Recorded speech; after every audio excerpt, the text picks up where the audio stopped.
How are you today, guys? Today, I'll be giving you a great topic which I tag some mistakes you make in catfish farming that can close your farm. So, I think this is a very great question. Avoiding common mistakes is crucial in catfish farming. Many farms shut down not because catfish farming isn't profitable, but because of avoidable error that leads to financial losses, poor fish health, and unsustainable operation. So today I'll be giving you some major mistakes that can shut down your catfish farm if you don't manage them properly. So the number one mistake is poor water quality. Dirty, oxygen depleted, or toxic water kills fish or slow their growth. The causes are overfeeding, poor drainage, infrequent water change. These are what can cause dirty water. Dirty water is very dangerous.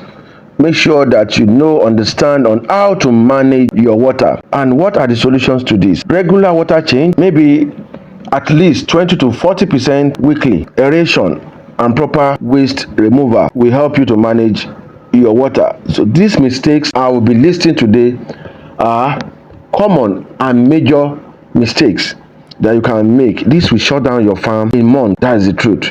I've seen somebody that set up a farm huge and used a lot of money in setting up, and the farm close up in 3 months.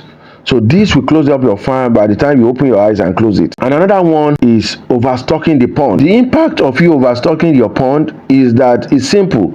It stunted the growth of your fishes. You have an oxygen shortage. Now stress comes in.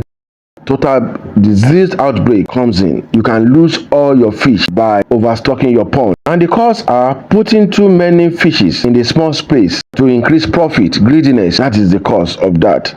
And the solution is that stick to the recommended density. Maybe 8 fishes per liters of water. To me, is okay. The third one I'll be talking about is your feeding mistakes. Leads to water pollution and wastage. Underfeeding, slow fish growth, and increased cannibalization. Feeding low quality feed affect health and growth of your fishes. Use quality feed consistently, and remove uneaten feed from your water. That is absolutely very great advice. So let me quickly go to the next one. Those are the common mistakes you can make as a beginner in catfish farming that can ruin your business at a go. So all these mistakes, you need to understand and check those mistakes. So by the time you understand and check those mistakes, I bet you can run your farm for years. But if you don't check all those mistakes, you can run your farm for just 3 months and it's gone. So the number 4 I'll be talking about is buying poor quality seedlings. If you buy poor quality seedlings, the impact is high. You get high mortality on the fishes, you have stunted fish, you have low profit, and the cause are buying from unverified or dishonest hatcher. So that is where you can get. And sometimes ourselves, greediness makes us back. By the time you see a very cheap fish, you rush for it.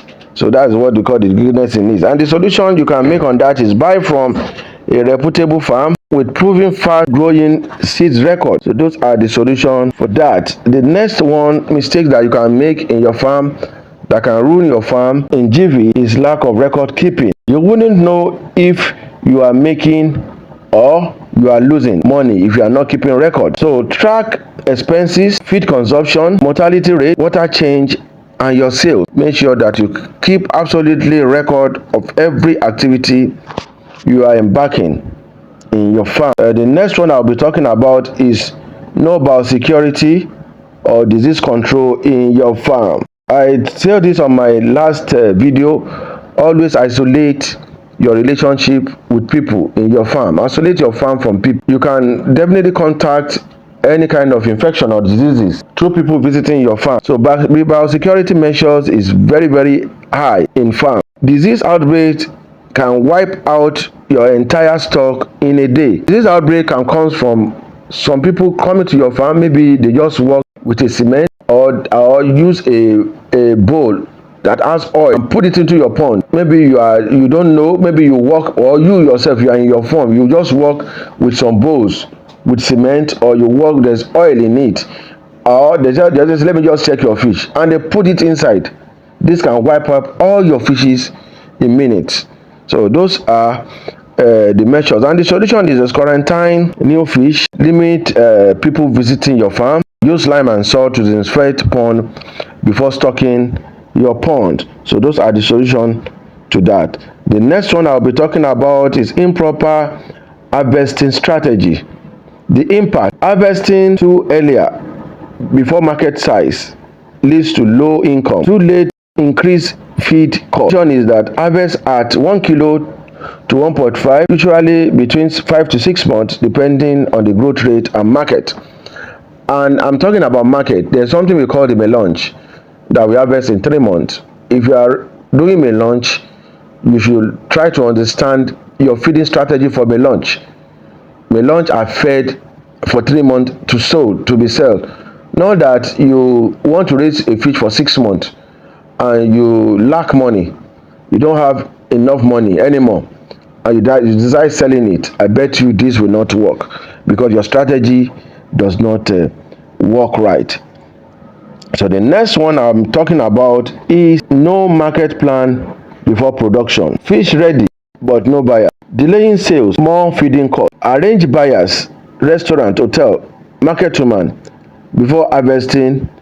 Build a network before harvesting. Let me quickly go to the next one, which is neglect or lack of supervision. If you neglect this, the impact are simple: theft, mismanagement, poor fish care. They would steal your fishes that you will even, by the time they steal your fish, you will laugh. You will be happy. That's the truth. They will mismanage your farm that you'll be happy. And your fishes will just be amoeba fish. Because most of these stars you have, they will sell all your feed, they will sell everything off, and maybe they should be giving your fishes 10 kilo, they will just give them 2 kilo and sell the rest. And the solution is you must supervise the farm regularly, even if you hire a staff. That is the solution for that. And the last one I'll be talking about today is trying to scale too fast without experience. The impact is that you spend more cost, you get more error, and greater losses if mistakes are not made. The solution is to start small, gain experience, then expand in future cycles. Many successful catfish farmers fail in their first or second cycle, but they learned and adjust. It's not just about avoiding losses, it's about building a system that works consistently. As a catfish farmer for today, and I know you have learned one or two things from this great video. If you have, just say thank you to the comment. Let me see, use type thank you on the comment. So from this point, I will be saying thank you and God bless you all.